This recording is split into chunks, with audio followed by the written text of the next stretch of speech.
नमस्कार. मी ॲडव्होकेट शुचिता अतुलसिंह हाडा, प्रभाग क्रमांक 6 या जागेवरून खुला प्रवर्ग महिला राखीव इथून नगरसेविका या पदासाठी निवडणूक भारतीय जनता पार्टीतर्फे महायुतीतर्फे लढवत आहे. यावेळची माझी ही तिसरी टर्म आहे. 2013 साली मी पहिल्यांदा नगरसेविका म्हणून निवडून आलेले होते. अर्थातच पक्ष होता भारतीय जनता पार्टी. 2013 ते 2018 आणि 2018 ते 2023 अशा 2 टर्म माझ्या भारतीय जनता पार्टीतर्फे नगरसेविका म्हणून यापूर्वी झालेल्या आहेत. भारतीय जनता पार्टीने मला दुसऱ्या टर्ममध्ये स्थायी समिती सभापती पदाची सुद्धा जबाबदारी दिलेली होती, संधी दिलेली होती.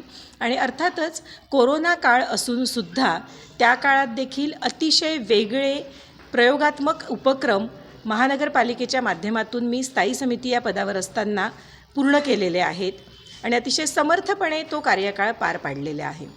मागच्या 10-12 वर्षात माझी ओळख ही मी एक वेगळी नगरसेविका, वैचारिक बैठक असणारी नगरसेविका आणि संपूर्ण शहर म्हणून विचार करणारी, फक्त प्रभागातल्याच अडचणी नाही तर संपूर्ण शहर म्हणून भविष्यातल्या आगामी काळात जे मोठे प्रोजेक्ट शहरात आलेले आहेत, येऊ घातलेले आहे, ते सगळे कसे कायद्याच्या चौकटीत राहून आपण पूर्णत्वाला नेऊ शकतो आणि सगळ्या योजनांचा, केंद्र शासनाच्या योजना असू द्यात किंवा राज्य शासनाच्या योजना असू द्यात, त्यांचा जास्तीत जास्त नागरिकांना कसा उपयोग, फायदा आणि कायद्याच्या चौकटीत राहून त्या पूर्ण करणे यासाठीचा अभ्यासपूर्ण नियोजन आणि त्या दृष्टीनेच माझं मार्गक्रमण आजपर्यंतचं राहिलेलं आहे आणि अर्थातच इथून पुढचं सुद्धा राहणार आहे.